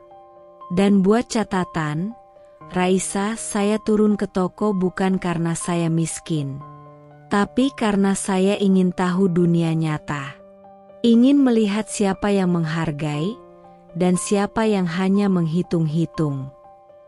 Pak Reza menambahkan, kami bangga punya pemimpin yang mau menyingsingkan lengan baju dan terjun langsung ke lapangan. Bukan hanya duduk di balik meja, apalagi menghina staf yang sedang bekerja. Raisa menunduk. Matanya mulai gelisah. Aku minta maaf. Ya, gumamnya. Aku menatapnya, lalu menoleh ke Sari. Permintaan maaf itu harusnya bukan ke aku, kataku. Raisa menatap Sari, kaku. Maaf ya, Mbak, saya emosi waktu itu. Sari mengangguk pelan. Nggak apa-apa, Kak. Tapi lain kali, kalau punya emosi, jangan ditumpahkan ke orang yang kerja jujur. Toko kembali hening.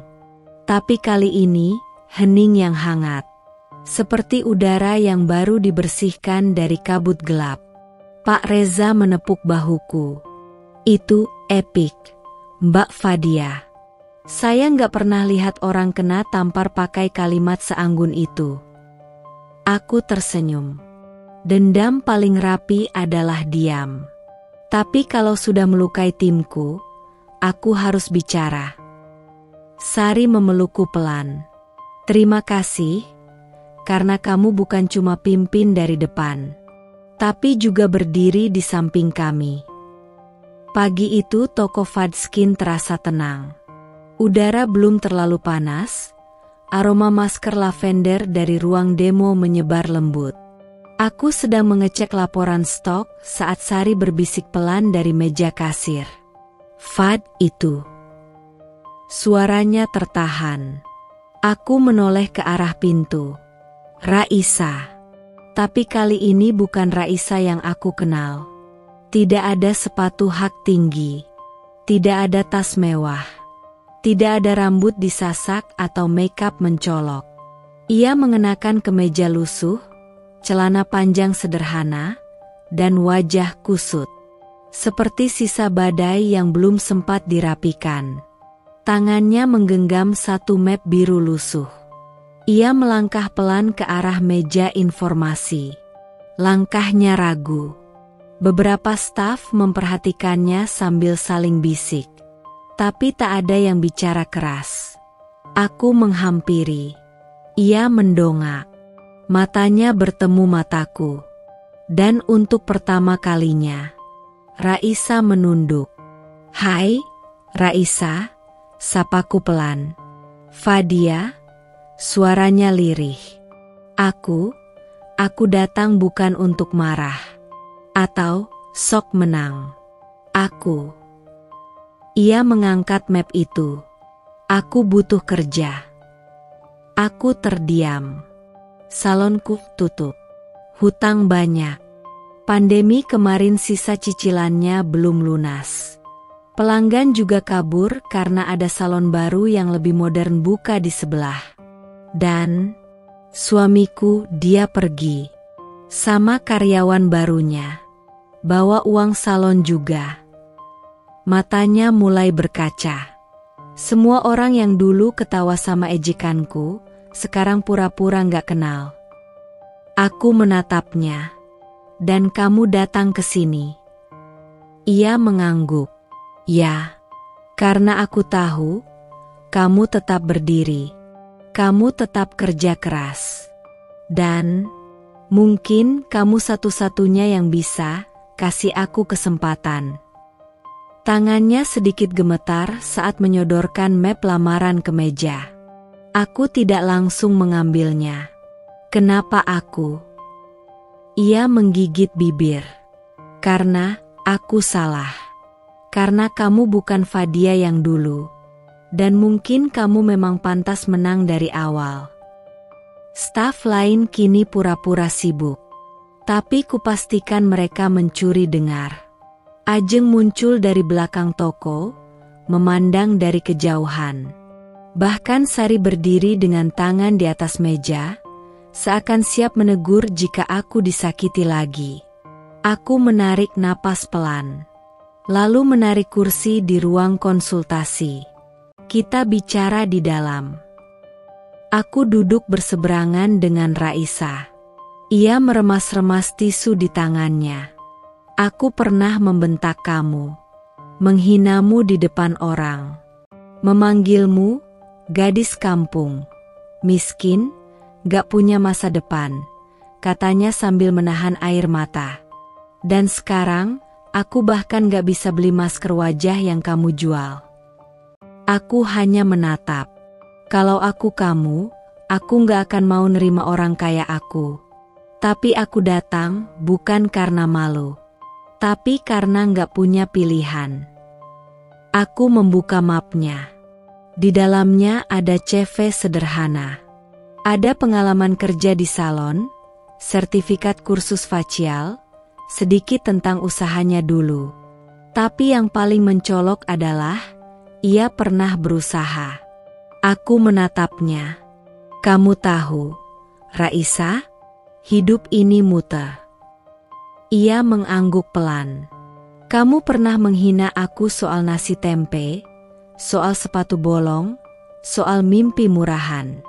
Tapi hari ini, kamu duduk di ruangan yang aku bangun dari mimpi murahan itu." Air matanya menetes. Tapi ia tidak menyeka. Ia membiarkannya jatuh. Tapi aku juga tahu, semua orang bisa jatuh.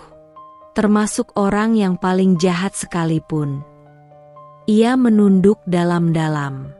"Dan hari ini, aku bisa balas kamu dengan penolakan. Bisa juga biarkan kamu duduk di lantai depan dan biarkan semua staf menertawakan kamu, seperti dulu kamu lakukan padaku." Raisa bergeming. Ia tidak membantah, tidak merayu, hanya diam. "Tapi aku bukan kamu, dan aku tidak ingin menjadi seperti kamu dulu." Aku berdiri, membuka laci, mengambil form pengajuan kerja. "Kamu akan ikut pelatihan 3 minggu. Mulai dari dasar, facial, pelayanan, sop brand, bahkan cara bicara. Kamu bukan teman lama di sini. Kamu harus mulai dari bawah dan tak akan ada perlakuan khusus. Raisa mendongak, seolah tak percaya. Kalau kamu sanggup, buktikan. Tapi kalau kamu datang hanya ingin menyelamatkan gengsi, kamu akan jatuh lebih sakit lagi. Ia mengangguk cepat.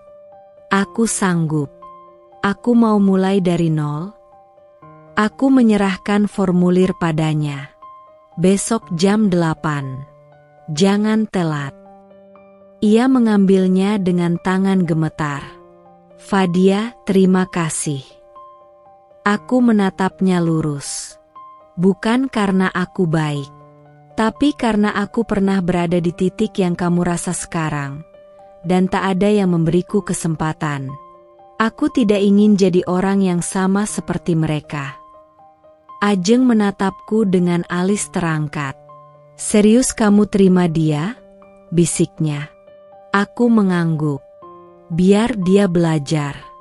Kalau menghina orang jatuh itu mudah.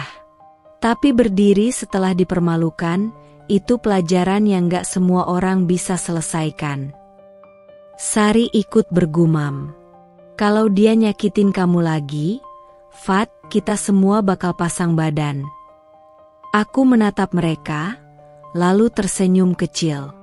Sekarang giliran dia bertahan di tempat yang dulu dia anggap rendah. Pagi itu, ruang interview di kantor pusat Fadskin terasa hangat oleh cahaya matahari yang menembus tirai tipis. Aku duduk di kursi pewawancara, mengenakan blazer krem polos dan masker wajah tipis. Kali ini aku kembali memakai penyamaran. Tak ada nama di dada, tak ada kartu identitas, tak ada make up berkelas. Hanya perempuan biasa yang sedang menjalankan tugasnya. Hari ini ada wawancara lanjutan untuk staf baru. Dan salah satu kandidatnya, Raisa. Ia masuk dengan pelan. Langkahnya sudah tak seangkuh dulu. Bajunya sederhana, tapi disetrika rapi. Rambutnya dikuncir. Tak ada lagi parfum menyengat atau gaya bicara mencibir. Hanya sorot mata lelah yang menyimpan terlalu banyak cerita. Aku mengangguk sopan. Silakan duduk. Raisa duduk perlahan. Ia menatap meja, bukan wajahku. Boleh ceritakan sedikit tentang alasan kamu melamar di sini? Tanyaku dengan suara pelan, cukup tenang hingga tak dikenali. Ia menarik napas dalam. Saya dulunya punya salon kecil, tapi bangkrut. Aku diam, membiarkan ia melanjutkan.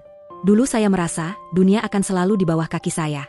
Saya punya suami yang tampan, usaha yang jalan, teman-teman yang katanya setia. Ia menatapku sejenak, lalu buru-buru menunduk lagi. Tapi ketika uang habis, usaha ambruk, dan suami saya pergi dengan wanita lain, semua itu hilang. Sekejap. Aku menahan detak jantungku agar tidak terdengar. Lalu kenapa Fadskin? Tanyaku lagi. Ia tersenyum miris. Lucunya, saya dulu suka meremehkan brand ini. Saya pernah bilang produknya kampungan, murahan, bahkan stafnya saya hina. Tapi sekarang saya sadar, tempat ini jauh lebih tulus dari orang-orang yang dulu saya dekati. Raisa mulai menangis.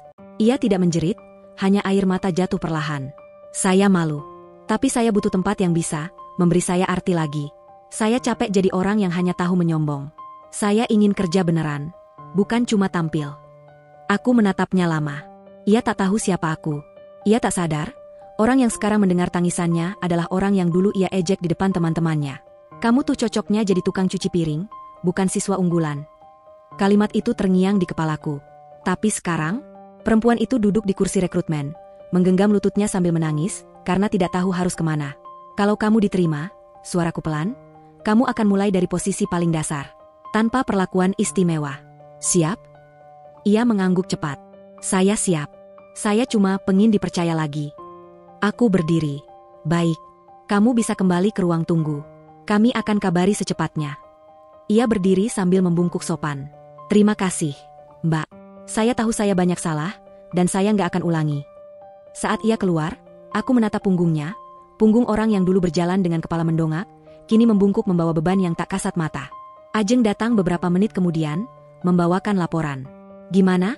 bisiknya, "tahu siapa yang barusan keluar?" Aku menghela napas. "Dia nggak tahu aku." Ajeng mengerutkan dahi. "Terus kamu bakal?" "Aku nggak akan balas dia dengan hinaan," kataku pelan.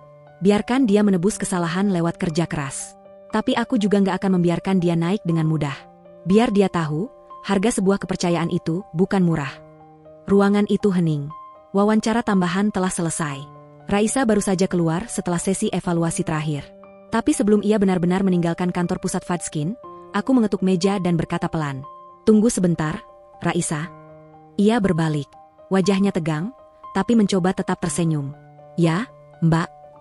Aku berdiri dari kursi wawancara. Perlahan, kulepas seragam staf pelatih yang selama ini kupakai selama penyamaran. Dari dalam tasku, aku keluarkan blazer putih elegan, blazer yang hanya kupakai untuk pertemuan resmi dan peluncuran produk. Lalu, kutautkan ID card ke leherku. Huruf tegas berwarna emas tertulis jelas. Fadia Aulia, CEO founder Fadskin Beauty. Raisa menatap. 2 detik. 3 detik. Matanya menyipit, lalu membesar. Wajahnya yang tadi bersemu berharap, kini memucat seperti habis ditampar kenyataan. "Ka, kamu?" bisiknya. "Kamu, Fadia?" Aku menatapnya langsung. Tegas. Penuh. "Yang kamu hina karena sepatu bolong. Yang kamu tertawakan karena bekal nasi tempe. Yang kamu bilang hanya pantas jadi pembantu." Suasana ruangan seketika menjadi senyap. Bahkan Ajeng yang berdiri di dekat pintu ikut membeku. Raisa menggenggam map lamaran kerjanya erat-erat. Aku nggak tahu," suaranya tercekat. "Karena kamu tidak pernah mau melihat." Jawabku tenang. "Kamu terlalu sibuk mengukur orang dari kulit luarnya. Dari bajunya. Dari merek sepatunya." Air matanya mulai menggenang. "Fadia, aku malu. Aku benar-benar malu." Aku berjalan mendekat. Jarak kami hanya 1 meter. "Aku tidak pernah cari balas dendam, Raisa. Tapi aku tidak akan berpura-pura lupa. Karena bekas luka dari kata-katamu dulu, masih tinggal di dalam hati." Ia menunduk dalam. Kamu berhak marah. Kamu berhak tolak aku." Aku menatapnya lama. "Aku tidak akan menolak. Tapi aku tidak akan memudahkan. Kamu akan belajar dari bawah. Kamu akan dengar cerita mereka yang dulu kamu pandang rendah.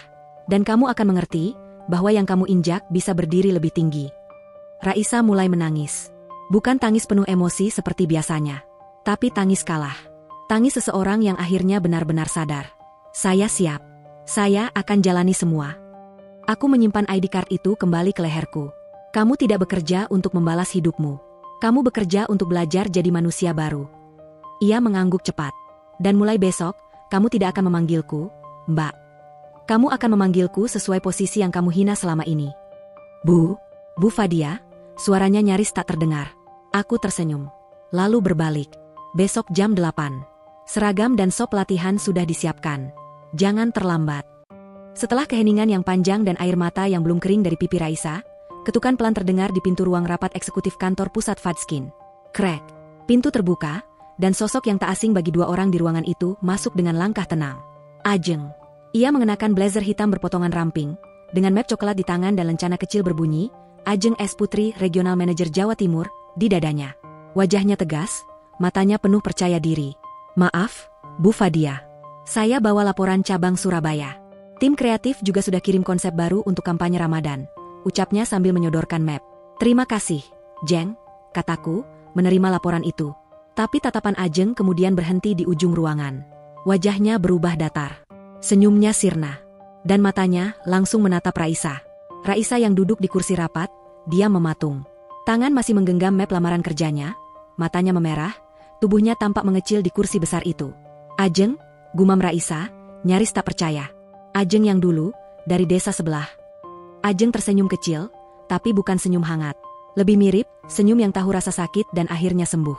"Ya, Ajeng yang dulu kamu usir dari bangku kantin, cuma karena bajuku nggak bermerek." Raisa menunduk. Napasnya tercekat. "Ajeng yang kamu dan gengmu tertawakan karena sepeda tuaku jelek.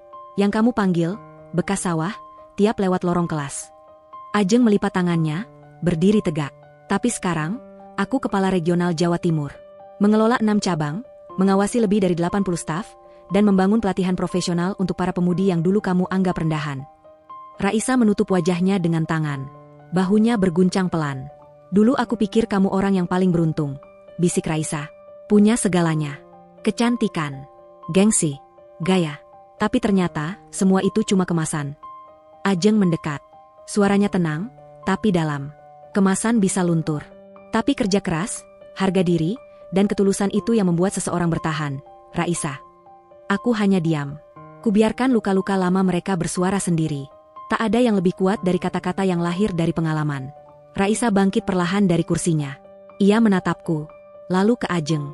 Saya kira saya datang ke tempat yang bisa selamatkan saya.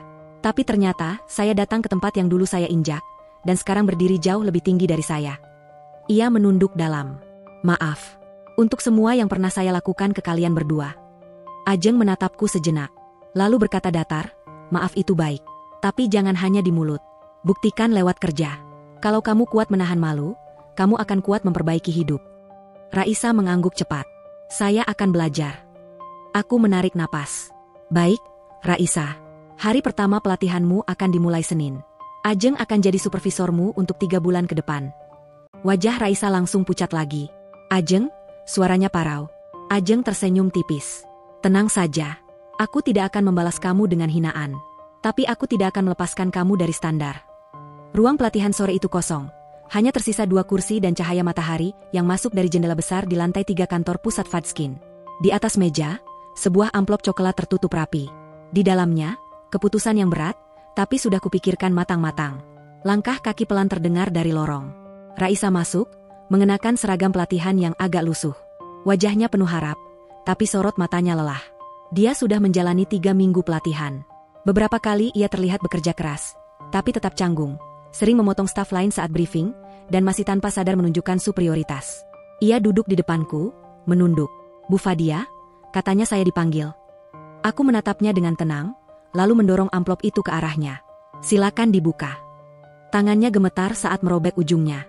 Ia membaca surat itu perlahan, bibirnya bergerak mengikuti tiap kalimat. Lalu matanya membesar.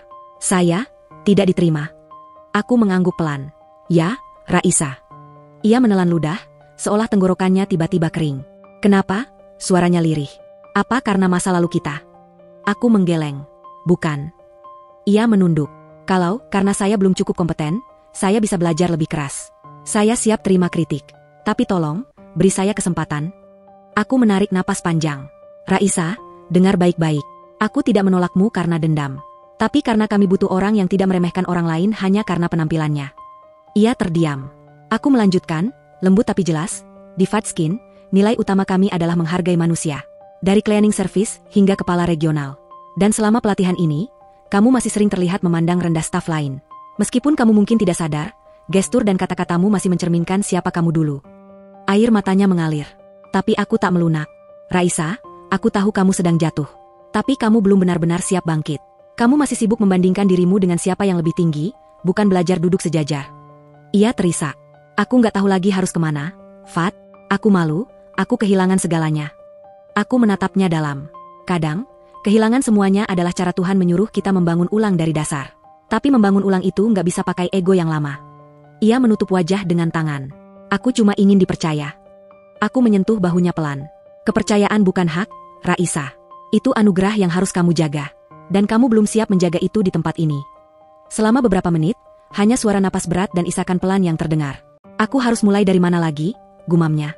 Dari minta maaf, dengan tulus. Bukan hanya karena kamu terpaksa. Dari melihat orang-orang di sekitarmu dengan mata baru. Dari bekerja tanpa harus terlihat keren. Kalau kamu bisa lakukan itu, tempat manapun akan terbuka buat kamu. Ia bangkit perlahan, menggenggam surat itu erat-erat. Terima kasih karena kamu jujur, katanya dengan suara serak. Aku mungkin belum pantas hari ini, tapi aku akan belajar. Aku tersenyum kecil. Kalau suatu hari kamu benar-benar berubah, bukan hanya karena keadaan terpaksa, tapi karena hati yang tumbuh, aku yakin, kamu akan jadi pemimpin hebat. Bukan karena tampang atau gaya, tapi karena kamu pernah tahu rasanya jatuh. Hari itu aku baru selesai mengisi seminar kewirausahaan perempuan di gedung pusat perbelanjaan besar di kota. Acara berjalan lancar. Para peserta antusias, bahkan beberapa beauty influencer ikut hadir. Di lobi mall, aku melintasi sebuah stand besar bertuliskan, Kilauan Fadskin Ramadan Glow diskon 50% seluruh produk best seller Kilauan. Poster wajahku terpampang besar. Rambutku ditata rapi, kulitku glowing, dengan tagline yang dulu cuma kutulis dengan pulpen bekas di buku harian. Cantik itu bukan tentang mahalnya kosmetik, tapi tentang keberanianmu mencintai diri sendiri. Beberapa orang selfie di depan booth itu. Ada yang menyebut-nyebut namaku. Aku hanya tersenyum kecil dan melanjutkan jalan ke parkiran bawah. Tapi saat aku turun ke lantai dasar, mataku menangkap sesuatu yang membuat langkahku berhenti. Lapak kecil, meja lipat, banner kusam. Seorang perempuan duduk di balik etalase sederhana, menjual produk Homemade sabun dan body scrub. Tak ada lampu neon, tak ada promo digital. Hanya tulisan tangan di kertas A4. Sabun susu kambing, 100% alami. Buatan sendiri. Raisa. Ia duduk dengan tubuh membungkuk, mengenakan topi lebar untuk menghalau silau lampu swalayan. Pakaiannya sederhana. Wajahnya polos tanpa riasan. Tangannya sibuk menyusun sabun kecil dalam plastik bening. Di sampingnya, termos kecil dan bekal nasi bungkus. Aku berhenti sejenak, tapi tak mendekat. Hanya mengamati dari balik tiang beton. Seorang ibu lewat dan melirik lapaknya. Raisa tersenyum ramah dan menawarkan dengan suara pelan. Tapi ibu itu berlalu tanpa menjawab. Ia kembali duduk, menatap etalasenya sebentar, lalu menoleh ke arah lift. Matanya berhenti pada layar besar di atas tangga eskalator. Iklan Fadskin. Wajahku.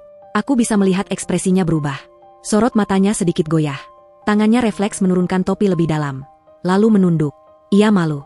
Tapi bukan malu karena takut ketahuan. Malu karena sadar. Dunia benar-benar telah berputar. Flashback dalam kepala. Fadia, kamu tuh cocoknya jadi tukang cuci piring, bukan siswa unggulan. Krim murahan itu, siapa sih yang mau beli selain kau miskin? Kalimat-kalimat itu pernah menghantam jiwaku. Tapi hari ini, dunia yang bicara. Tanpa aku perlu membalas apapun. Aku tidak mendekatinya. Tidak menatapnya lama-lama. Tidak menyapa, apalagi mengejek. Karena dalam diam seperti itulah Tuhan bekerja paling indah. Karena dalam diam itu pula, seseorang bisa mendengar suara penyesalan lebih nyaring daripada teriakan balas dendam. Ajeng menoleh dari kursi depan. Kamu lihat dia? Aku mengangguk pelan. Iya, dia masih berusaha. Ajeng terdiam sejenak. Kamu mau bantu? Aku berpikir sejenak. Belum sekarang. Biar dia berdiri dengan kakinya sendiri dulu. Karena dulu, kita juga belajar begitu.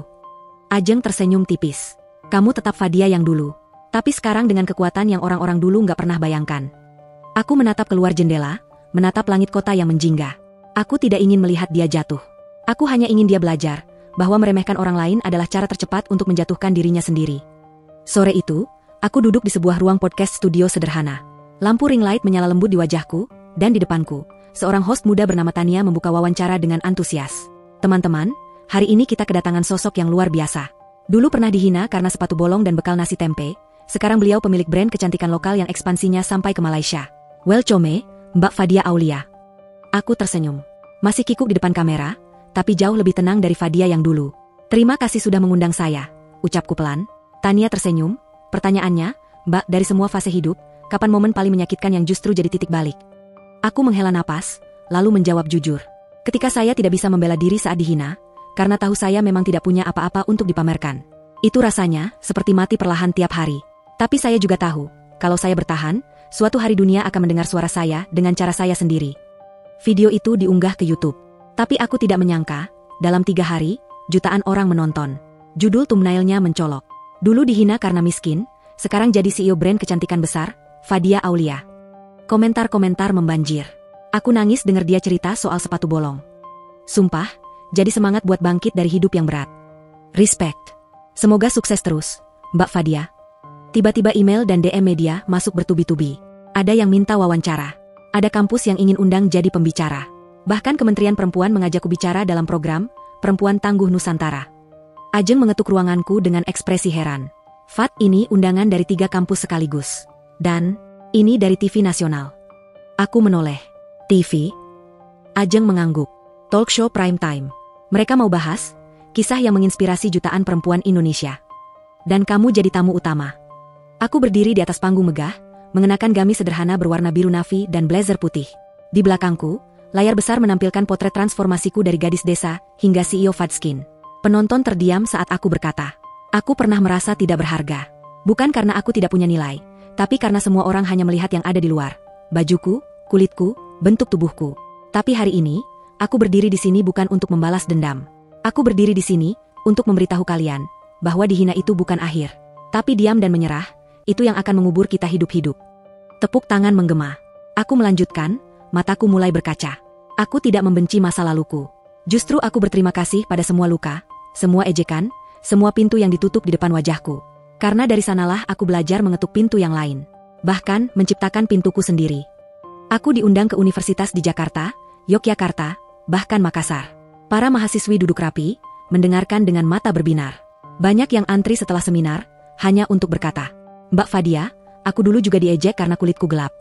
Mbak, aku juga kerja sambil kuliah dan orang meremehkan mimpiku jadi pengusaha. Mbak Fadia, boleh peluk? Karena aku gak pernah dengar cerita yang bikin aku merasa cukup jadi diriku sendiri." Setiap pelukan, setiap tangis haru dari perempuan-perempuan muda itu, membuatku sadar. Aku tidak sekadar menjual krim pemutih atau masker wajah. Aku sedang memulihkan kepercayaan diri yang pernah dicabut paksa dari banyak perempuan. Aku masih Fadia yang dulu. Gadis desa yang pernah dihina karena bekal nasi tempe, karena sepatu bolong, karena kulit yang tak secerah iklan. Tapi kini aku berdiri dengan kepala tegak. Bukan karena balutan makeup mahal, bukan karena harta, tapi karena aku percaya pada diriku sendiri. Aku tak pernah membalas hinaan Raisa dengan amarah. Tak pernah menghardiknya di depan umum. Karena aku tahu, dendam bukan jawaban untuk luka. Yang kuberikan padanya adalah bukti. Bukti bahwa yang dulu mereka rendahkan, bisa menjadi pemilik panggung. Balas dendam terbaik bukan dengan menyakiti, tapi dengan membuktikan bahwa dirimu pantas untuk dihargai. Dan hari ini aku paham. Kadang, orang yang dipijak hari ini, akan berdiri di atas panggung esok hari. Bukan karena dia berubah jadi kejam, tapi karena dia memilih bangkit, tanpa harus menginjak siapapun.